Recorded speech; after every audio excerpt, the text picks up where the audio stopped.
Καλησπέρα σας, καλησπέρα σας. Μισό λεπτό να συντονιστούμε και να ξεκινήσουμε. Μισό λεπτάκι παρακαλώ.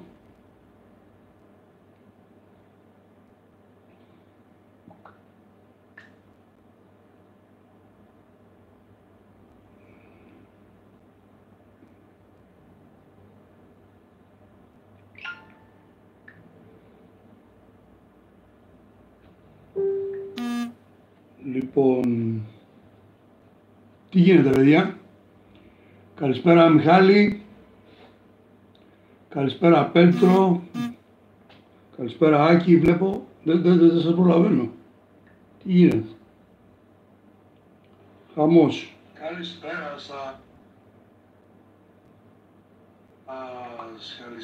Λοιπόν, δεν θα ξεκινήσουμε από εκεί που σταματήσαμε χθες.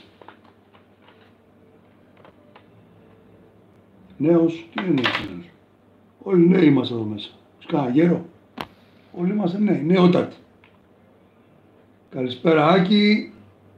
Καλησπέρα Απόστολε. Καλησπέρα σε όλους.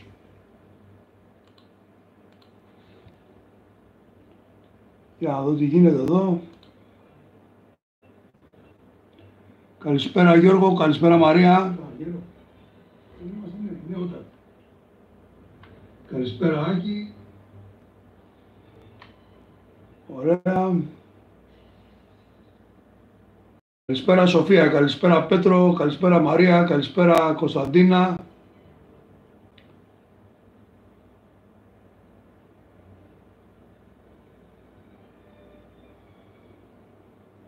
Καλησπέρα Αποστόλη.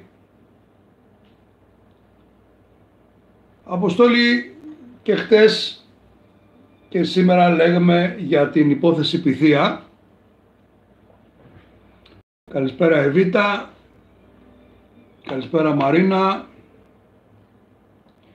Πριν όμως ξεκινήσουμε να μιλάμε για την υπόθεση Πυθία, θέλω να σας πω κάτι άλλο, γιατί πραγματικά ανησυχώ. Καλά, φυσικά δεν είναι κάτι το οποίο είναι άμεσα ανησυχητικό, αλλά είναι κάτι το οποίο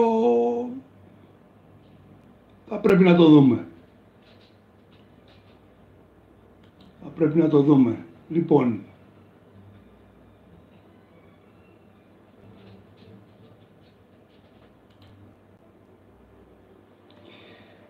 όπως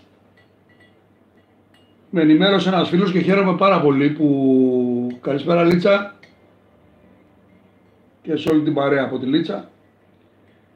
Όπως με ενημέρωσε ένας φίλος και χαίρομαι πολύ που με ενημέρωσε κιόλας, αν και το είχα παρατηρήσει εγώ, δεν είχα δει τους δύο, δεν είχα δει τον τρίτο. Όταν με ενημέρωσε εκείνος, είδα και τον τρίτο.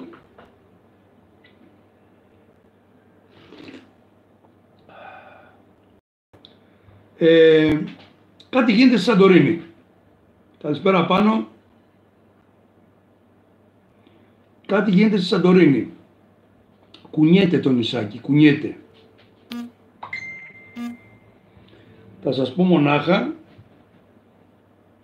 ότι σήμερα είχαμε 3 σεισμούς πολύ κοντά στη Σαντορίνη, και θα έλεγα και ακόμα πιο κοντά στο Κολούμπο, στο ηφαίστειο που είπαμε ότι είναι πάνω και δεξιά από τη Σαντορίνη. Είχαμε ένα σεισμό της τάξης 10,2 βαθμών σε 11,1 σε 11 χιλιόμετρα, αν μιλάμε ακόμα, σε 11 χιλιόμετρα βάθος, στα 22 χιλιόμετρα από το κέντρο της Σαντορίνης. Είχαμε ένα 2,1 στα 12,1 χιλιόμετρα βάθος, στα 21 χιλιόμετρα από το κέντρο της Σαντορίνης, και είχαμε και έναν 4 στα 10,9 χιλιόμετρα, στα 23 χιλιόμετρα από το κέντρο της Σαντορίνης. Καλησπέρα σε όλους. Σοφία μου, καλησπέρα. Καλησπέρα σε όλους.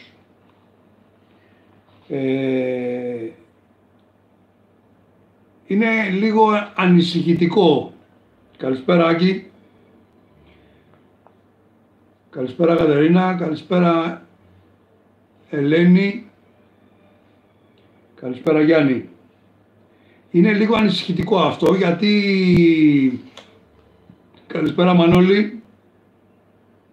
Καλησπέρα Άλεξ. Καλησπέρα James Bond. Εσένα έτσι μου αρέσει να σε λέω. Φήμες λένε ότι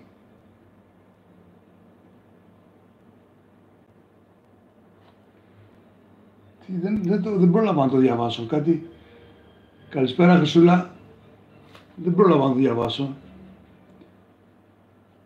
Καλησπέρα Σοφία μου. Είσαι καλά αγαπημένη μου. Καλησπέρα Αντίνα. Λοιπόν, εμένα με ανησυχούν αυτοί οι σεισμοί στη Σαντορίνη, δεν σας κρύβω. Γιατί εδώ και καιρό παρατηρώ την δραστηριότητα αυτή. Ότι βανάκια της ΕΙΠ κυκλοφορήσαν στη γειτονιά σου χθες. Ναι, γι' αυτό την έκανα χθες, εγώ βγήκα μετά. Καλησπέρα Παναγιώτη, το είδα το βίντεο σου και θα γίνει αναφορά σήμερα σε αυτό που μου στείλες. Καλησπέρα Γιάννη, καλησπέρα Ολίβια. Όχι. Απλά περνάνε γρήγορα και δεν προλαβαίνω να τα δω. Καλησπέρα Γιάννη. Το ψηλιάστηκα ότι θα την έχουν πέσει τα βανάκια της ΑΕΠ εδώ, οπότε χτες εγώ την έκανα μετά, πήγα για ποτάκι. Βγήκα. Μην με ρωτήσετε από πού πήγα. Όποιος βλέπει τα story μου στο Instagram και στο Facebook θα είδε. Καλησπέρα Μαριλού. Λοιπόν, δεν σας κρύβω χωρίς πλάκα τώρα ότι αυτά τα σμήνη των σεισμών κοντά στη Σαντορίνη με ανησυχούν. Τώρα τι θα γίνει δεν ξέρω, αλλά εν πάση περιπτώσει κάτσε να το διαβάσω αυτό τι λέει. Έχει μεγάλη σεισμική δραστηριότητα και έχει περιοριστεί στις Αλκιονίδες εδώ και ένα μήνα.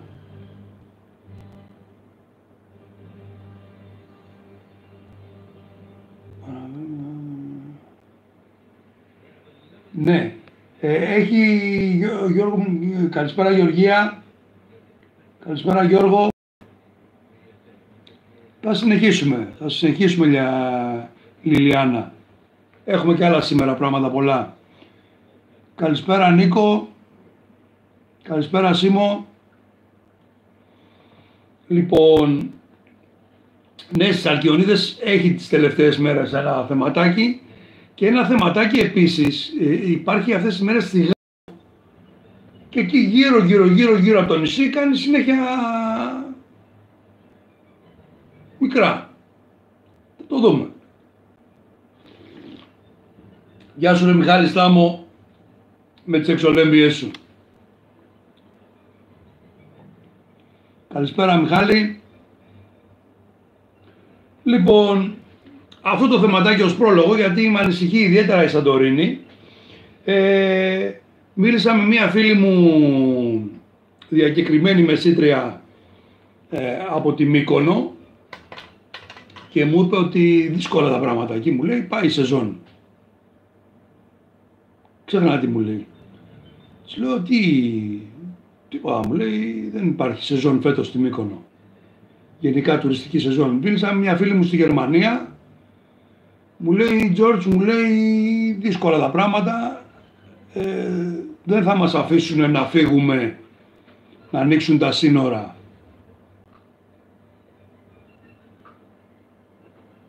Οπότε δύσκολα. Καλησπέρα στην παρέα, στέλνουν εκεί στο ωραία. πάρα πολύ ωραία. Λοιπόν, πάμε να δούμε τώρα λοιπόν τι έχει γίνει, να κατανοήσουμε μερικά πράγματα, γιατί αυτά αξίζει να τα ξέρουμε για να καταλάβουμε πώς δρούν οι ελληνικές κυβερνήσεις. Καταλάβατε, και πώς δρά όλο το πολιτικό σύστημα. Επίσης, ένα πολύ ενδιαφέρον μου στείλε ένας φίλος μου από την Κύπρο, ο κύριος Κωστρίκης στην Κύπρο, δύσκολα Γεωργία μου, και είδες και ο Μητσοτάκης το πήγε και μια μέρα πίσω σήμερα, όχι αύριο, λέει μεθαύριο, να δούμε, πάνε και τις 11 αντί για 4 και πάμε λέγοντας. Λοιπόν, ο κύριος Κωστρίκης στην Κύπρο είναι ο ανάλογος Τσιόδρας στην Κύπρο.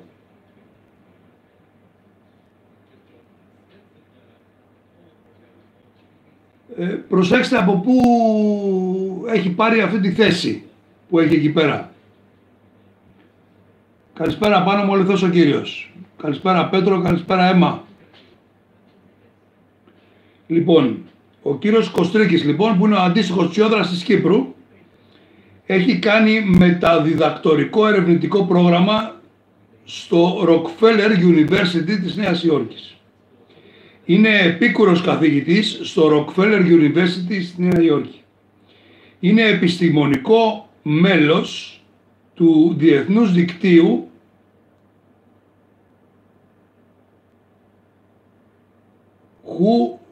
Undens Network, που είναι οι οικονομικοί υποστηρικτές και συνεργάτες του Rockefeller Foundation, Ιδρύματος, και του Ιδρύματος Bill and Melinda Gates. Είναι ο Τσιόδρας, αυτός είναι ναι, σήμερα ήταν 3 οι σεισμοί. Καλησπέρα Χριστίνα μου. Λοιπόν, καθηγητής βιολογικών επιστημών στο Πανεπιστήμιο Κύπρου, μέλος της επιστημονικής ομάδας επιδημιολόγων που συμβουλεύουν τον πρόεδρο της Δημοκρατίας της Κύπρου. Καταλαβαίνετε λοιπόν ότι δεν υπάρχει σωτηρία. Είμαστε από παλού, έτσι, κρακ, μαγκωμένοι. Δεν είναι εύκολα τα πράγματα. Λοιπόν, αυτοί όλοι λοιπόν όλοι αυτοί λοιπόν μέσα στη κυβέρνηση έχουν ως παράδειγμα τον Άκη τον Τζοχατζόπουλο και τον Κώστα τον Καραμαλή. Οπότε σου λέει τώρα, για να κάνουμε εμείς τη δουλίτσα μας, να πάρουμε το μισθουλάκο μας και να διατελέσουμε και πρωθυπουργοί, υπουργοί, βουλευτές, αξιωματούχοι, γαλόνια εδώ, πράγματα, μισθός, φήμη κτλ. Οικογενειακή παράδοση, μην ξεχνάμε και την οικογενειακή παράδοση, ρε παιδιά. Είμαστε κράτος με οικογενειακές παραδόσεις εδώ πέρα. Εντάξει. Για να μην ξεχνάμε και τις οικογενειακές παραδόσεις, όλοι αυτοί σου λέει τώρα που να μπλέξουμε, ας κάνω εγώ ό,τι μου λένε αυτοί, γιατί ετοιμάζουν εκλογές στις 4 Οκτωβρίου. Δεν ξέρω αν θα είναι 4, αλλά και εγώ κάπου εκεί μέσα στον Οκτώβριο το σφρίζομαι. Κάπου εκεί μέσα, στον Οκτώβριο. Λοιπόν, οπότε σου λένε να κάτσουμε στα αυγά μας, να κάνουμε τη δουλίτσα μας, να βάλουμε τσέπη και να κάνουμε. Εντάξει, τώρα Ελλάδα έτσι κι αλλιώς εδώ πάμε σε παγκοσμιοποιήσεις, πάμε σε παγκόσμιες κυβερνήσεις, πάμε σε παγκοσμιονόμισμα, οπότε ό,τι φάμε, ό,τι πιούμε και ό,τι αρπάξει ξέρετε. Λοιπόν, μείναμε χτες στο έγγραφο αυτό του... στο έγγραφο αυτό του κυρίου Φούκα, που είναι το επίσημο παραπεμπτικό, το επίσημο διαβιβαστικό της προανάκρισης που διενεργήθηκε από τον κύριο Φούκα. Μάλιστα, έτσι, για λόγους εντιμότητας, να σας δείξω και την υπογραφή του και τη σφραγίδα του. Η υπογραφή του και η σφραγίδα του, νομίζω ότι βλέπετε, δεν φέρει αμφισβήτηση ότι είναι κάτι άλλο. Λοιπόν, για να δούμε, είχαμε σταματήσει εδώ και πάμε να συνεχίσουμε να καταλάβετε ακριβώς με στοιχεία και όχι αερολογίες μου είπανε, είδα, άκουσα, ο ξάδερφος του κολλητού μου είναι στην ΕΕΠ ή ο μπάρμπας της ξαδέρφης μου είχε ένα φίλο που ήταν το ξάδερφος του διευθυντή της ΕΕΠ, με στοιχεία τα οποία δεν μπορείς να τα αμφισβητήσεις. Εντάξει. Ούτε είδα, άκουσα μου είπανε, ούτε χαιρετίσματα. Πραγματάκια εδώ. Λοιπόν,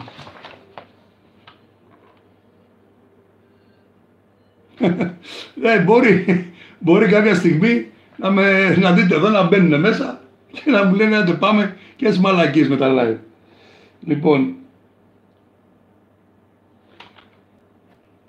περαιτέρω, όπως προαναφέρθηκε, το υποδιαμόρφωση πολιτικό και οικονομικό περιβάλλον προκάλεσε στην κυβέρνηση των ΗΠΑ τους προβληματισμούς που αναπτύχθηκαν ανωτέρω, οι οποίοι οδήγησαν στην εκδήλωση αντιδράσεων από την αμερικανική πλευρά. Συγκεκριμένα η αμερικανική πλευρά δεν εξέταζε άλλο ενδεχόμενο πριν της κατασκευής του ΤΑΠ, ο οποίος μόλις βγήκε ο Γεωργάκης υπέγραψε και προχωράει ο ΤΑΠ. Είναι αυτός που περνάει τώρα, που τον φτιάχνουν τώρα και ετοιμάζεται να περάσει από πάνω. Γιατί ο ΤΑΠ είναι από το Αζερμπαϊτζάν, το οποίο ελέγχει η Αμερική. Περνάει μέσα από την Τουρκία, οπότε είμαστε δέσμοι. Εξού και ακούγονται ότι η Βόρεια Ελλάδα θα βγει σε 3 οικονομικές ζώνες και δεν θα είναι πλέον Ελλάδα. Θα είναι 3 διαφορετικές οικονομικές ζώνες, οι οποίες απλά διοικητικά θα είναι στην Ελλάδα. Δεν ξέρω, μπορεί να θέλουν να δώσουν και κάποια στην Τουρκία από ό,τι καταλαβαίνω. Στο οποίο περιείχε πλήρη στήριξη, ενώ είναι επίσης προφανές ότι δεν είχε κανένα συμφέρον να προτιμηθούν προμηθευτές πολεμικού υλικού αμερικανικών συμφερόντων, ενδεχομένως και συμμαχικών τους κρατών, με αποτέλεσμα σκοπό η διατήρηση των υφιστάμενων ισορροπιών. Από τις καταθέσεις των μαρτύρων Ιωάννη Βαλινάκη, το θυμάστε τον κύριο Βαλινάκη, Χρήστου Φόλια και του Χρήστου Φόλια, προκύπτει ότι η κυβέρνηση των ΗΠΑ εκδήλωσε εχθρική διάθεση στην προοπτική της ενεργειακής συνεργασίας. Προσέξτε, εκδήλωσε εχθρική διάθεση στην εκδήλωση προοπτική της ενεργειακής συνεργασίας Ελλάδας-Ρωσίας, παρά το ότι αυτή εντασσόταν σε ένα ευρύτερο σχεδιασμό που περιελάμβανε και την διευθέτηση των θαλασσίων ζωνών με τα γειτονικά κράτη, όπως η Αλβανία και η Λιβύη. Επομένως, καταλάβατε τώρα ποιοι σταμάτησαν τότε τον διαμερισμό των θαλασσίων ζωνών Ελλάδος-Λιβύης και τώρα λέει η Τουρκία δικά μας. Επισήμως, οι αντιδράσεις αυτές εκφράστηκαν από τον πρέσβη των ΗΠΑ στον καθόλου αρμόδιο Υπουργό Ενέργειας Χρήστο Φόλια, σε συνάντησή τους μετά την υπογραφή της συμφωνίας για τον αγωγό South Stream. Αυτό είχε συμβεί και σε προγενέστερο χρόνο κατά τις επαφές που είχε ο Υφυπουργός Εσωτερικών Ιωάννης Βαλινάκης με τον ομόλογο του τον ΗΠΑ Μάθιου Μπρίζα, ο οποίος εξέφρασε την άποψη ότι επιτρέπεται η Ελλάδα να έχει σχέσεις με τη Λιβύη του Καντάφη, αλλά όχι με τη Ρωσία, και ότι είναι απαράδεκτο χώρα μέλος του ΝΑΤΟ να έχει ανεξάρτητες σχέσεις με τη Ρωσία. Αυτά τα είπανε οι τότε υπουργοί στον ανακριτή. Δεν είναι καταθέσεις της Κυρακούλας από το περίπτερο εδώ παρακάτω ή από το νυχάδικο που φτιάχνουν νύχια κτλ. Εντάξει. Επ' αυτού σημειωτέων ότι η προοπτική της κατασκευής του αγωγού South Stream είχε απασχολήσει παράγοντες και think tank που είτε διαμορφώνουν είτε εκφράζουν την εξωτερική πολιτική των ΗΠΑ. Χαρακτηριστική είναι η περίπτωση του Hudson, του Ινστιτούτου Hudson, που προχώρησε στη σύνταξη μελέτης για τις επιπτώσεις της λειτουργίας του αγωγού, τον οποίο χαρακτήρισε ως αντιδραστικό έργο και κατέληγε σε συγκεκριμένες προτάσεις για τον τρόπο ματέωσής του. Το συμφέρον της Ελλάδας, εννοείται οι Αμερικάνοι, και καλά κάνουνε, μαγιά τους, κοιτάνε το συμφέρον τους. Δεν κοιτάνε το συμφέρον των χωρών, κοιτάνε τα δικά τους συμφέροντα. Μαζί τους είμαι εγώ, καλά κάνουνε. Δεν κατάλαβα, όταν δεν έχουμε εμείς πολιτικούς να προασπίσουν τα δικά μας συμφέροντα, οι άλλοι θα κάνουν τη δουλειά τους. Πολύ σωστά κάνουνε. Δεν κατάλαβα, πού είναι το πρόβλημα. Ο συντάκτης της έκθεσης φαίνεται ως Γιάν Μπραν, σύζυγος του Μάθιου Μπρίζα, που μίλησε πριν, είναι αυτός που είπαμε ότι τα είπε αυτά στον Υπουργό, στον κύριο Βαλινάκη, ο οποίος μετά τη λήξη της θητείας του ως πρέσβης στον ΗΠΑ, στο Αζερμπαϊτζάν, εξού και προέρχεται ο ΤΑΠ,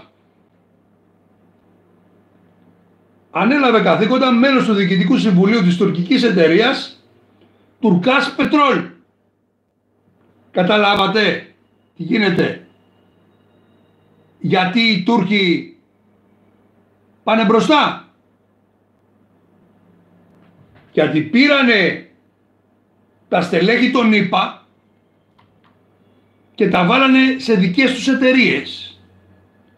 Εμείς εδώ βολεύουμε ημετέρους. Εμείς εδώ να βολέψουμε κανένα ξαδερφάκι, κανένα νυψάκι, για ψηφαλάκια και τα λοιπά. Καταλάβατε? Αυτοί πήρανε, προσέξτε, ο Υφυπουργός κύριος Βαλινάκης, ο Υφυπουργός Εξωτερικών κύριος Βαλινάκης, σε συνάντηση που είχε με τον ομόλογό του, τον ΗΠΑ Μάθιου Μπρίζα, του εξέφρασε την άποψη ότι η Ελλάδα μπορεί να έχει σχέσεις με τη Λιβύη του Καντάφη, αλλά όχι με τη Ρωσία. Και είναι απαράδεκτο για χώρα του ΝΑΤΟ αυτό να συμβαίνει, να έχει ανεξάρτητες σχέσεις με τη Ρωσία. Αυτό λοιπόν το Μάθιου Μπρίζα, η γυναίκα του, είναι στο Ινστιτούτο Hudson της Αμερικής, το οποίο βγάζει μία μελέτη ότι ο South Stream είναι κακός στην Ελλάδα, γιατί παρακάμπτει την Τουρκία βεβαίως, όχι για κανένα λόγο. Αυτόν λοιπόν τον υπουργό, προσέξτε, υφυπουργός της Αμερικής είναι αυτός, τον παίρνει μετά η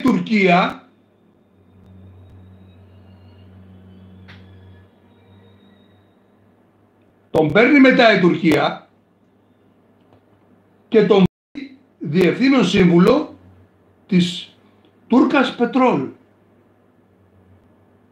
Και έτσι ο Γιωργάκης με το που βγαίνει υπογράφει τον ΤΑΠ.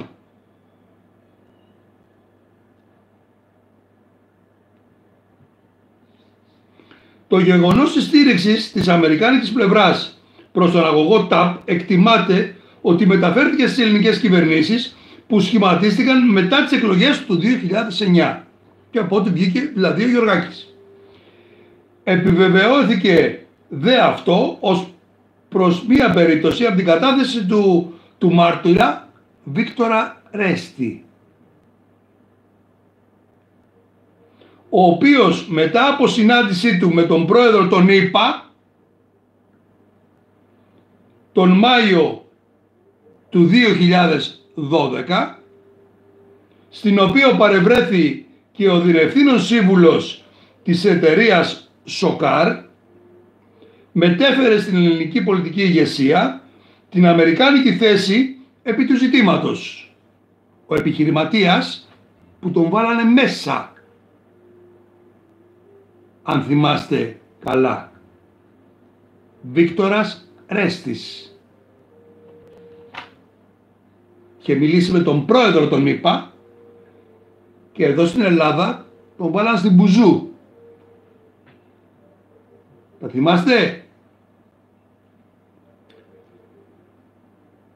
Αποτέλεσμα της ασκηθήσας πίεσης στην ελληνική πλευρά ήταν ότι η σταδιακή εγκατάλειψη των σχεδίων των αγωγών που αναφέρθηκαν και η δέσμευση της ελληνικής πλευράς στο σχέδιο αγωγού TAP, επίσης εγκαταλείφθηκε το ενδεχόμενο προμήθειας στρατιωτικού υλικού από τη Ρωσία.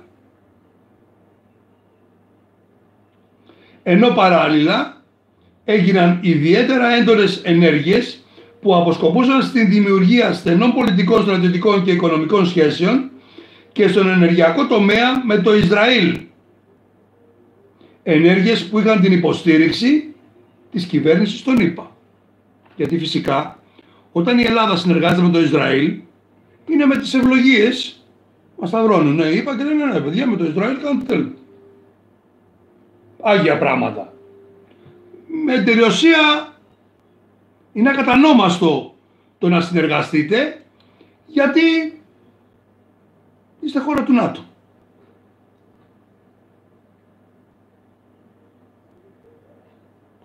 Τώρα όμως που η Τουρκία πήρε S-400, τι γίνεται? Και από ό,τι έμαθα αναβάλλεται πάλι η ενεργοποίηση των S-400 στην Τουρκία. Το πάνε και αυτοί λίγο παρακάτω. Έτσι λοιπόν όταν έγιναν εκλογές για να φύγει άρον-άρον ο Κώστας ο Καραμανλής, ο οποίος όπως και ο Άκης ο Χατζόπουλος δεν εξυπηρετούσαν τα συμφέροντα των Αμερικανών,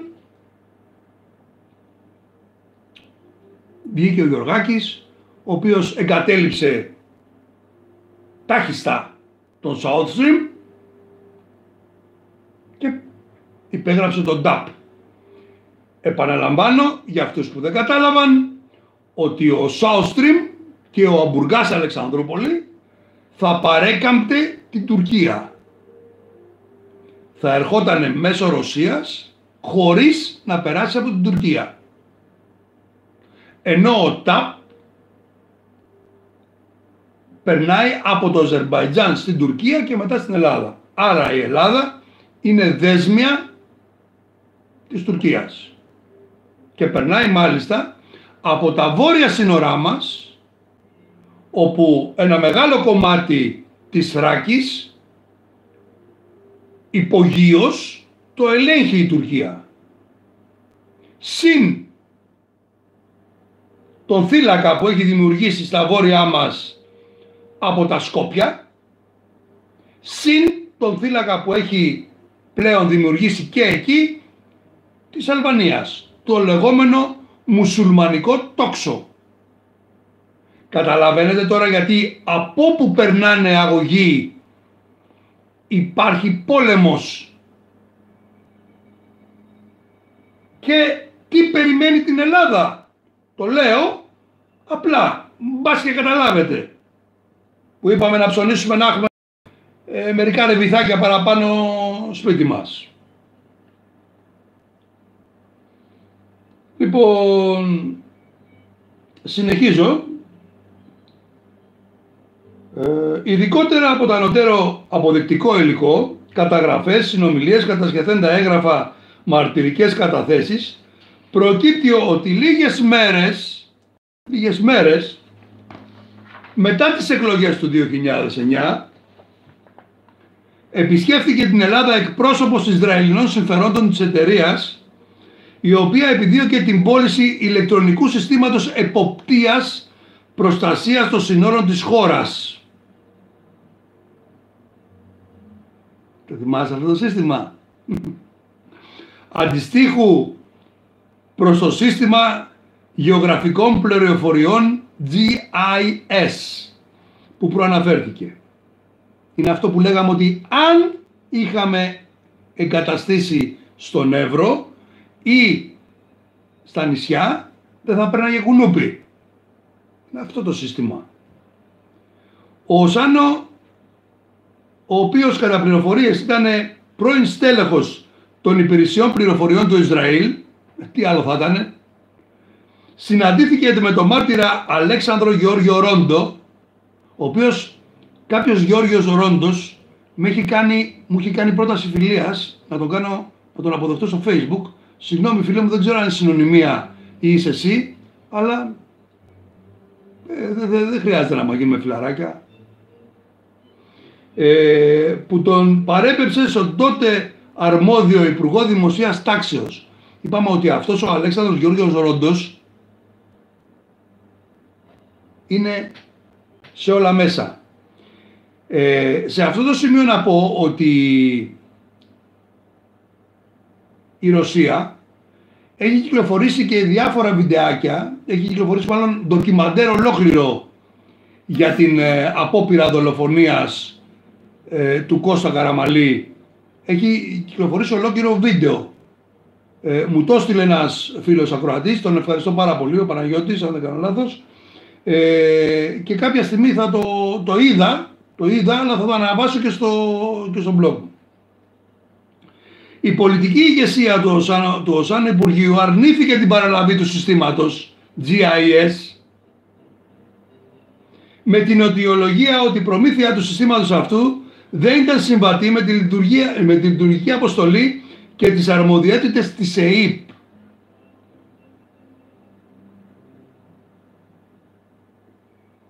Οι Ισραηλοί θέλουν να μας πουλήσουν κάτι το οποίο δεν ήταν σεβαστό, δεν ήταν συμβατό. Μαλάκες Ισραηλοί. Εμείς ξέρουμε πιο πολλά. Μάλιστα, ο σχετικός φάκελος διαβιβάστηκε στις αρμόδιες εισαγγελικές αρχές και ασκήθηκε ποινική δίωξη σε βάρος 20 στελεχών της ΕΕΠ και της κοινωνίας της πληροφορίας για την πράξη της κοινοτικής απάτης. Ήδη μετά τη διενέργεια τεχνικής πραγματογνωμοσύνης εκδόθηκε απαλλακτικό βούλευμα του Συμβουλίου Εφετείου Αθηνών. Επίσης, στο ίδιο πλαίσιο εντάσσονται και άλλες εκδηλώσεις υποτιθούμενου επενδυτικού ενδιαφέροντος από εταιρείες Ισραηλινών συμφερόντων, όπως η κατασκευή μονάδων αφαλάτου σε διάφορα ελληνικά νησιά κτλ. Να μην λέμε, λοιπόν, η οποία επέβλεπα στη διατήρηση του status quo στην περιοχή. Άλλωστε τουλάχιστον 4 κράτη θα είχαν άμεσο γεωπολιτικό όφελος από τη ματέωση του αγωγού South Stream. Τα δε οικονομικά αποτελέσματα από την προώθηση είτε του ΤΑΠ είτε του Ναμπούκο θα είναι δικά τους. Όσον αφορά δύο συγκεκριμένα περιστατικά που αναφέρονται στο προαναφερθέν πληροφοριακό δελτίο, τα οποία θεωρήθηκαν ως ενδείξεις επιχειρησιακής εφαρμογής του σχεδίου Πυθία 1, ήταν η έκταση των ταραχών του Δεκεμβρίου του 2008. Συγγνώμη.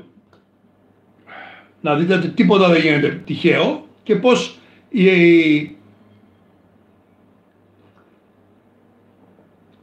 οι ταραχές του 2008 δεν ήταν από κάποιους γνήσιους καθαρούς αναρχικούς ή οτιδήποτε, ήταν υποκινούμενες. Και για να μην θυμίσω ποιος ήταν υπουργός δημοσίας τάξης τότε. Λοιπόν, και η δράση της τρομοκρατικής οργάνωσης Λαϊκή Θέληση προέκυψαν τα ακόλουθα. Ο Γάλλος πολιτικός αναλυτής Κέρι Μεσιέν δημοσιοποίησε πληροφορίες από δικές του πηγές σχετικά με τη συμμετοχή οργανωμένων ομάδων αλλοδαπών προερχόμενων από το Κωσυφοπαίδιο στα επεισόδια του Δεκεμβρίου του 2008 στην Αθήνα, οι οποίες προσθέθηκαν σε αυτές που υπήρχαν στις ελληνικές υπηρεσίες ασφαλείας σχετικά με τη συμμετοχή αλλοδαπών και από αραβικές χώρες. Στα ως άνω περιστατικά και στις εκτιμήσεις που υπήρξαν στην συνέχεια περί πιθανής δράσεώς τους στα γεγονότα που ονομάστηκαν Αραβική Άνοιξη. Στα γεγονότα τα Δεκεμβριανά του 2008.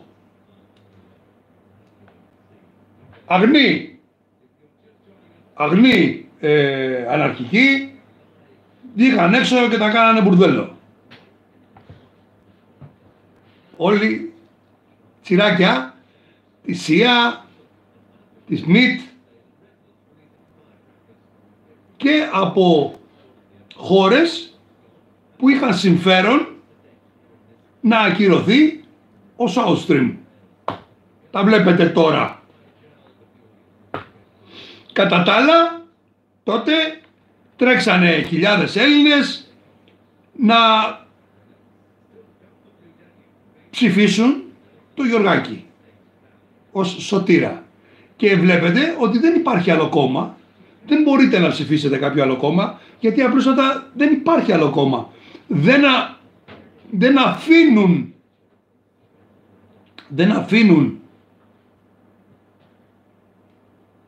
να βγει άλλο κόμμα. Γι' αυτό σας είπα ότι το πολιτικό, ολόκληρο το πολιτικό σύστημα, δεν μιλάμε για τους 300 που είναι στη Βουλή.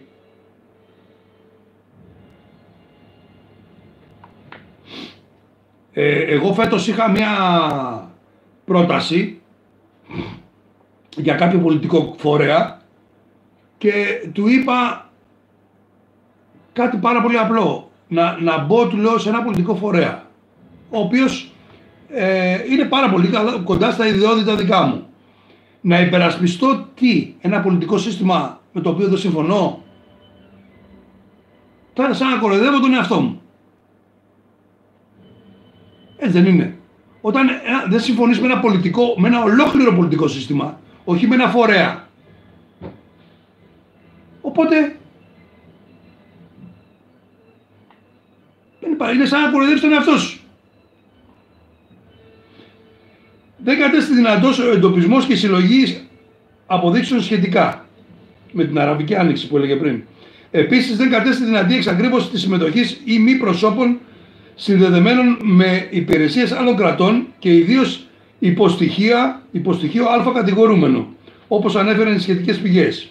Η οργάνωση Λαϊκή Θέληση ανέλαβε την ευθύνη για την ενεργοποίηση εκρηκτικών μηχανισμών και με την χρήση τηλεχειρισμού στο δικαστικό Μέγαρο Λάρισσας, στο κτίριο της ΚΕΡ, στη συμβολή της Λεωφόρου Αλεξάνδρας και στην οδό Κόνιαρη στην Αθήνα και στα γραφεία της εταιρείας Profit στην Αθήνα.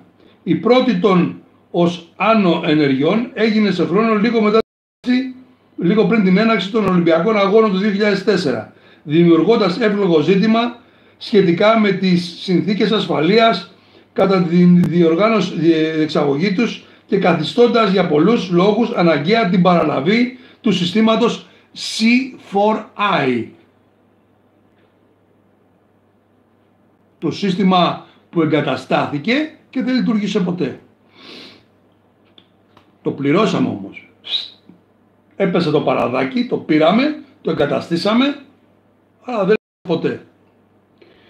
Η δεύτερη των ενεργειών σημειώθηκε σε σημείο του δρομολογίου που χρησιμοποίησε η πομπή ασφαλείας του τότε Πρωθυπουργού.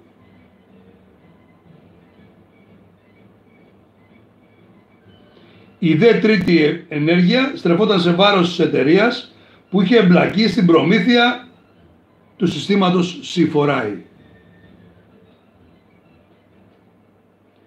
Από την ανάκριση δεν προέκυψαν στοιχεία από τα οποία να προκύπτει σαφώς σύνδεση των τριών αυτών ενεργειών με την κύρια υπόθεση. Διαπιστώθηκε όμως σε σχέση με την τρίτη κατά σειρά ενέργεια ότι 2 ώρες περίπου πριν από την έκρηξη στα γραφεία της εταιρείας Profit βρίσκονταν οι σύμβουλοι της προμηθεύτριας εταιρείας SIC, μεταξύ των οποίων και ο Αλλοαμερικάνος δικηγόρος Σίμος Δήμας, προκειμένου να συζητηθεί το θέμα της οικονομικής διαφοράς που είχε προκύψει μεταξύ των δύο εταιριών. Μεταξύ των πληροφοριών που είχαν περιέρθει στην ΕΕΠ,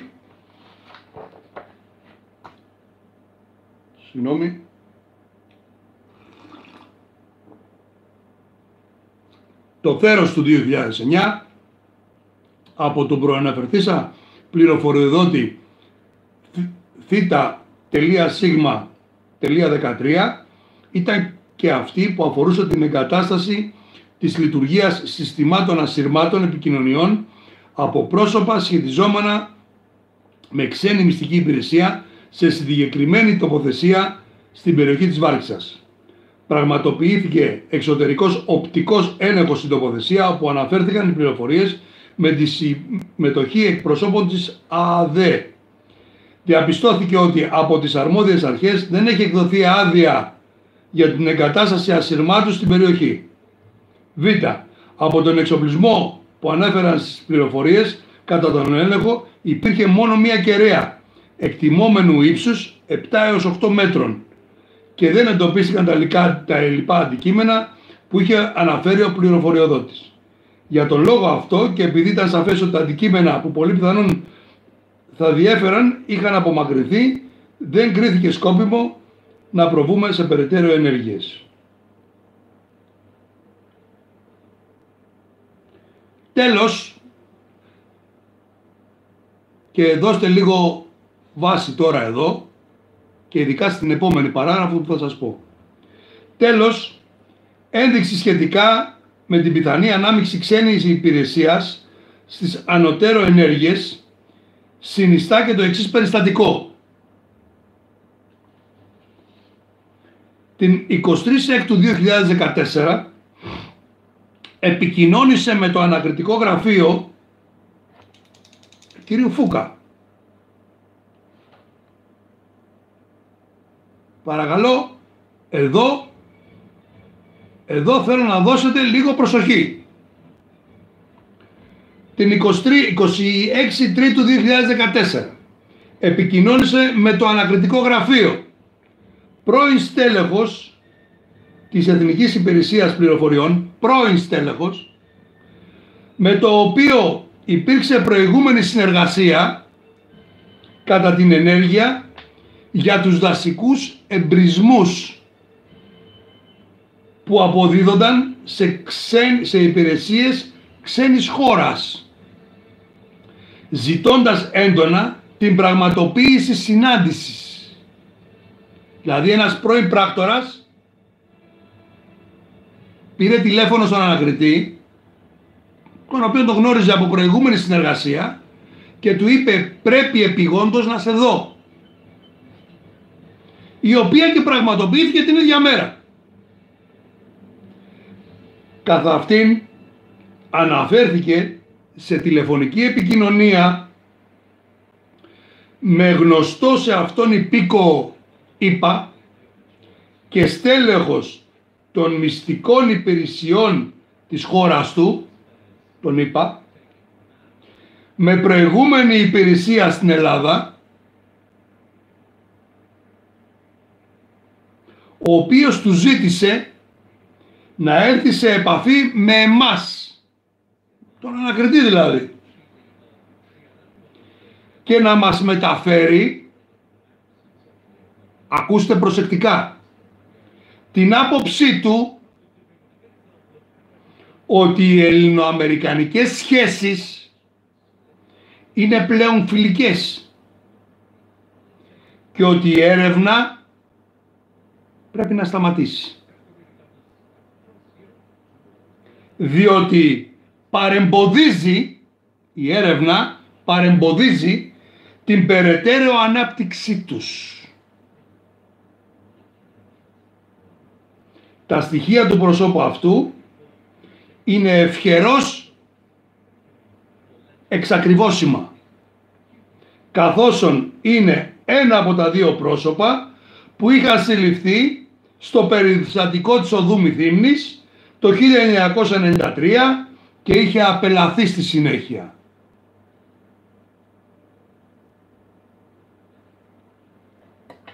Παρακαλούμε για τις δικές σας ενέργειες. Είναι η τελευταία παράγραφος.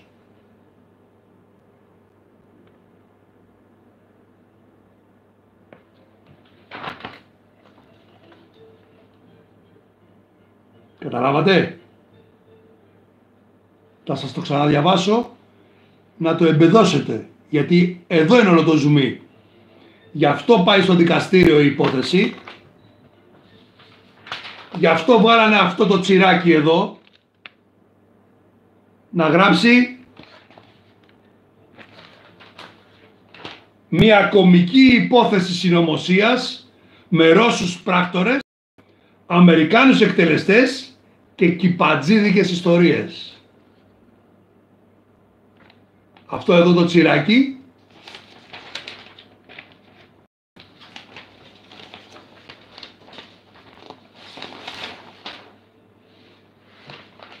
η Πυθία σκότωσε τον Καραμαλή.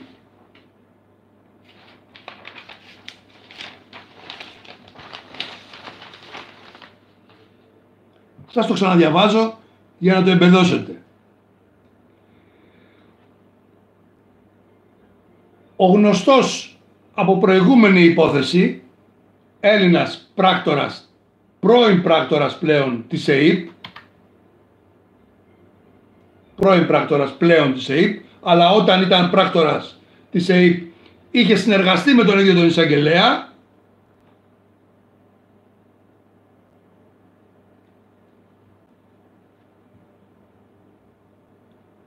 τον πήρε τηλέφωνο και του λέει πρέπει να σε δω επιγόντως. Πρέπει να σε δω, του λέει, επιγόντως. Και κλείνει ραντεβού την ίδια μέρα. Επισκέπτεται τον ανακριτή και του εξηγεί ότι τον έχει πάρει τηλέφωνο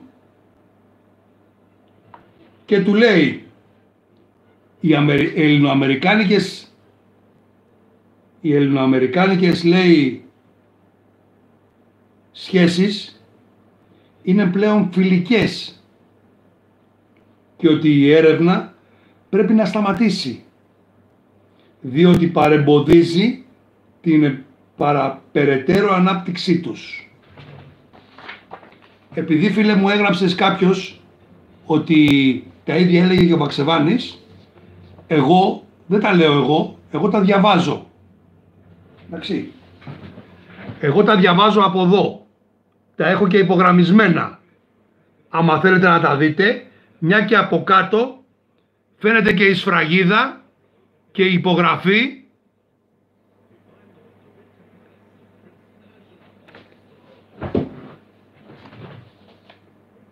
του ανακριτή. Δεν τα λέω εγώ, τα λέει ο ανακριτής.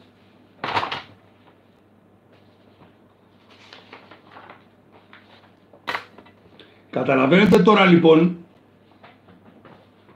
ότι αυτή η υπόθεση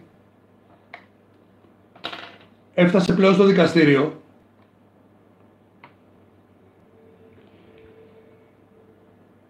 και αθωώνονται όλοι. Καρχιμάκης,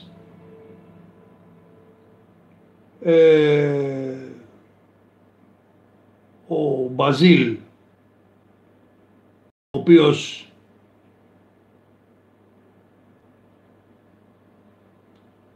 είναι πράκτορας, γνωστός, ελληνικής καταγωγής, απλά είναι πράκτορας των Αμερικάνων, και εμφανίζεται μια με μουσια μέχρι εδώ γενιάδα και μια ξυρισμένος. Και όλα καλά, όλα ωραία. Αφού έπεσε ο Καραμαλής,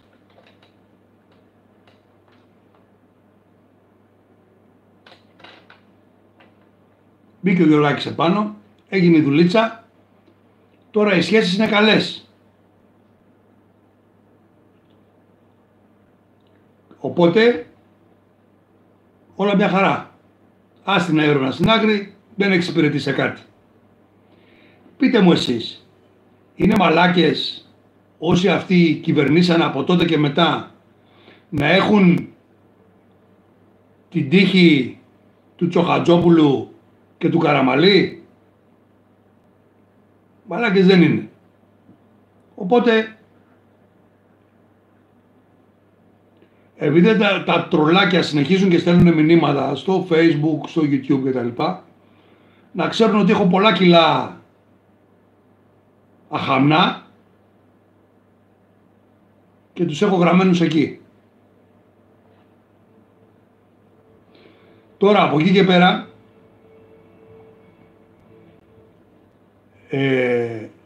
όλα αυτά τα είπα, εννοείται ότι το στείλαν τον Χριστόδουλο, γιατί ήταν μέρος. Και τώρα η Εκκλησία, μετά το δούλεμα το χτεσινό με την Άλκη στην Πρωτοψάλτη που έκανε βόλτα συναυλία, βγήκε η Εκκλησία και λέει: μα μας δουλεύετε, δεν αφήσατε να κάνουμε περιφορά τον επιτάφιο και βγαίνει φίλε μου τα ζήγησα και άμα θες να τα ζυγίσεις και εσύ. Δεν έχω κανένα πρόβλημα. Τα ζήγησα. Τα έχω ζυγισμένα χρόνια εγώ. Προφανώς δεν ξέρεις τι έχω περάσει και ποιος είμαι. Λοιπόν,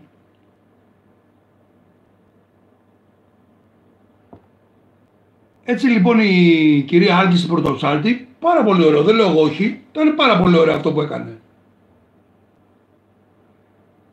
Αλλά πόνεσε την Εκκλησία γιατί τους έδειξε το πραγματικό πρόσωπο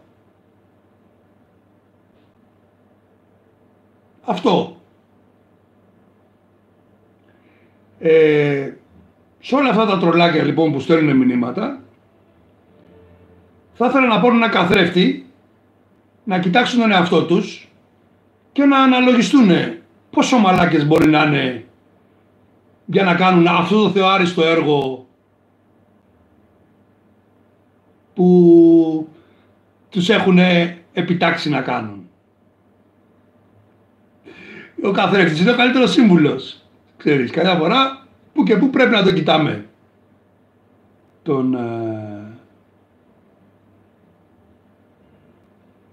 Ναι. Και έχω και ένα συνάδελφό του που τον ήξερε πάρα πολύ καλά αυτόν. Αλλά εν πάση περιπτώσει είναι άλλο θέμα αυτό. Το θέμα τώρα είναι ότι πρέπει να κατανοήσουμε ότι το πολιτικό σύστημα εξυπηρετεί τα συμφέροντά του. Καλά κάνει. Εγώ είμαι μαζί και με την Αμερική και με το πολιτικό σύστημα αυτό, γιατί καταλαβαίνω ότι έτσι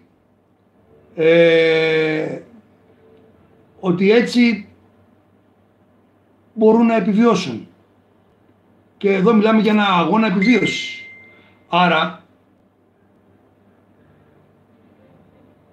ο καθένας κοιτάει τη δικιά του επιβίωση.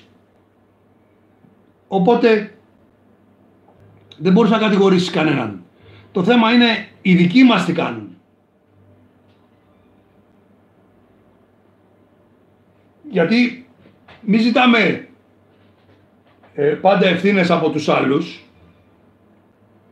Να ζητάμε πρώτα από τον εαυτό μας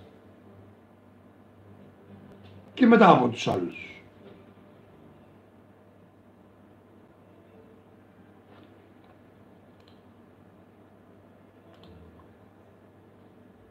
Το βίντεο νομίζω το στείλες στη συνομιλία εδώ πέρα που στείλες από τη Ρωσία. Νομίζω το έστειλες εδώ. Εντάξει. Λοιπόν, σας ζητώ συγγνώμη, μισό λεπτό να δω κάτι.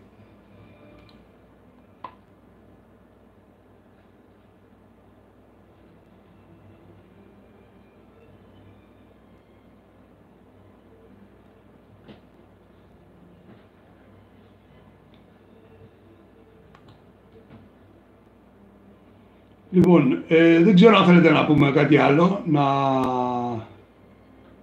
με ρωτήσετε κάτι άλλο.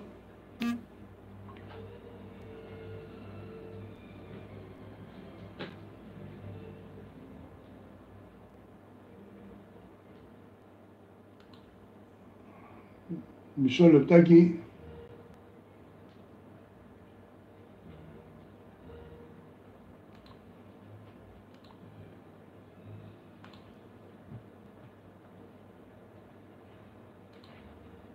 Ευχαριστώ πολύ.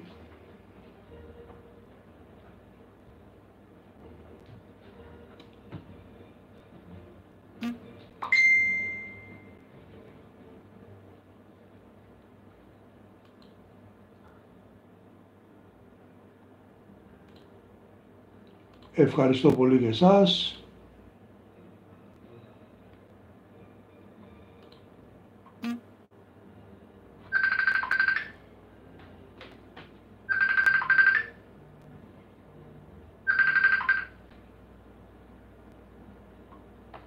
Α, ναι, Γεωργία μου, δεν έχω κανένα τέτοιο εγώ.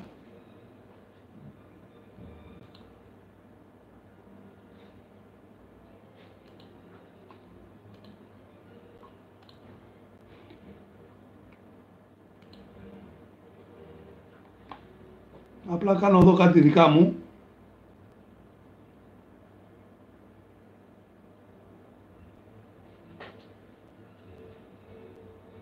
Ωραίο ήτανε.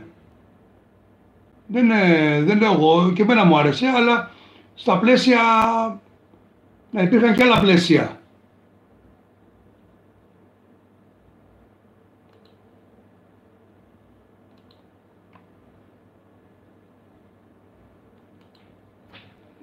Όταν γίνεται κάτι, να γίνεται για όλους. Εντάξει, δεν είναι δηλαδή αφήνουμε την πορτοσάλτη και κάνουμε κάτι άλλο.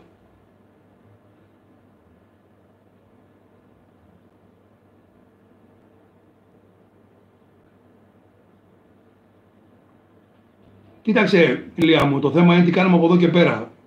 Πολύ σωστό αυτό. Το θέμα είναι...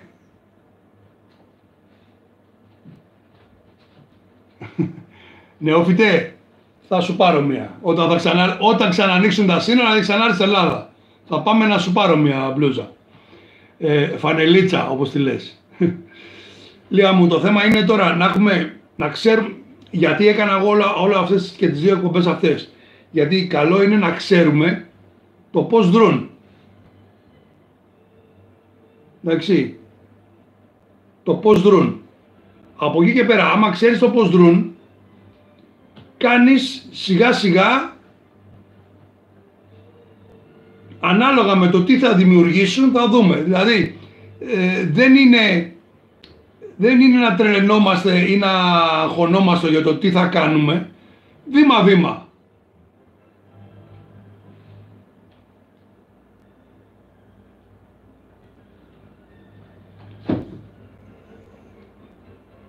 Σταυρούλα μου, όποιος κοροϊδεύει, έχει δικαίωμα να κοροϊδεύει, δεν αμοιέται που λένε, ας πούμε. Τι αν πειράζει, τι να κάνουμε. Όποιος κοροϊδεύει, κοροϊδεύει. Του είπα, ας πάρει να καθρέφτει και ας κοιτάξει.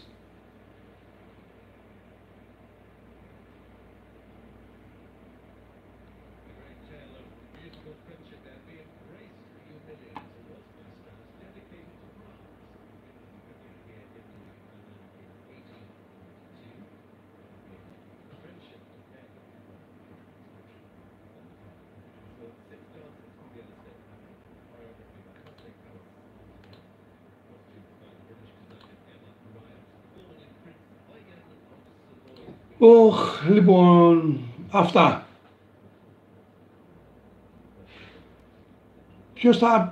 δεν ενδιαφέρει κανέναν υπογραφές και τα λοιπά. Δεν ενδιαφέρει κανέναν. Και βλέπω και κάτι άλλο που λέει πώς θα γλιτώσετε, λέει, το τσιπάρισμα,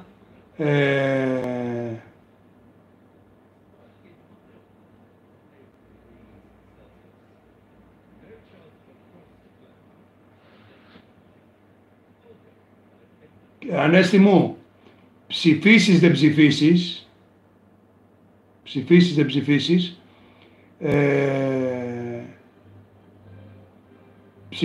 ψηφίσεις, αυτοί το μηχανάκι τους θα βγάλουν αυτό που θέλουν να βγάλουν. Γιατί είπαμε, οτιδήποτε περνάει μέσα από ένα ηλεκτρονικό υπολογιστή δέχεται παρεμβολές. Οπότε φαντάσου τι πάρτι κάνουν οι μυστικές υπηρεσίες εκείνη τη μέρα και φτιάχνουν τα αποτελέσματα όπως θέλουν εκείνοι. Θα σας πω ένα μονάχα και σε παρακαλώ, Ανέστη μου, αυτό κράτησέ το. Σε συνάντηση που είχαμε το στρατηγικό ΑΙΦΑΝΤΗ, ελληνική έγερση, Ελλήνων έγερσης, μου είπε ο άνθρωπος ότι μου λέει στον τάδε νομό, εγώ δεν κατέβαζα, μου λέει, υποψήφιο. Και πήρα, μου λέει, 300 ψήφους. Έχεις να πεις κάτι?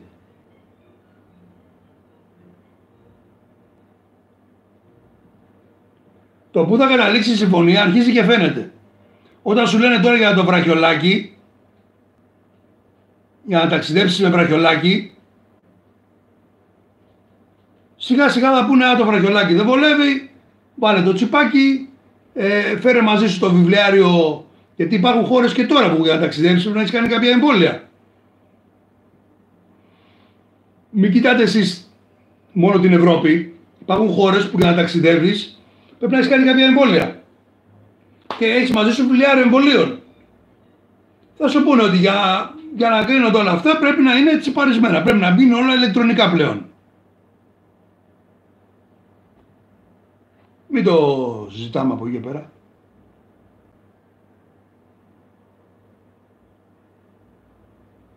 Δεν το γνωρίζω αυτό.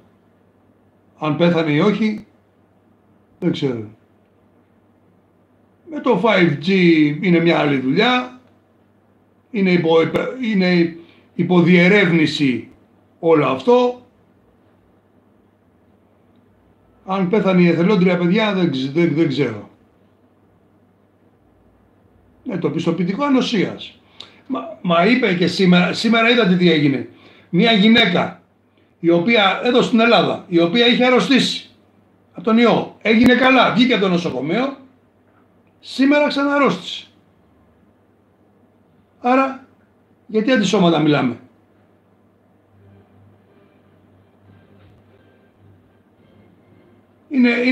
Είναι ακόμα υποδιερεύνηση, πολλά.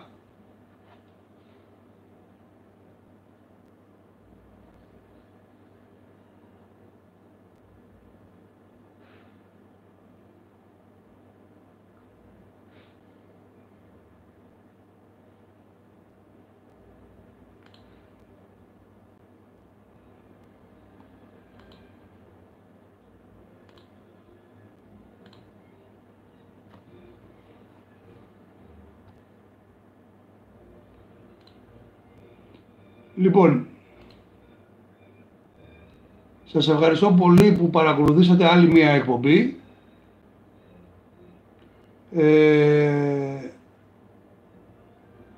Αύριο θα τα πούμε εδώ. Μάλλον θα έχουμε και ένα φιλοξενούμενο κάποιο γιατρό να μας πει κάποια πράγματα. Και δεν ξέρω τι θα κάνουμε όταν λήξει η καραντίνα και μετά, θα κάνουμε αυτές τις εκπομπές ή όχι, αν θα τις περιορίσουμε σε κάποιες μέρες. Αυτό θα το δούμε. Λοιπόν, ευχαριστώ πολύ και μιλάμε. Καλό βράδυ.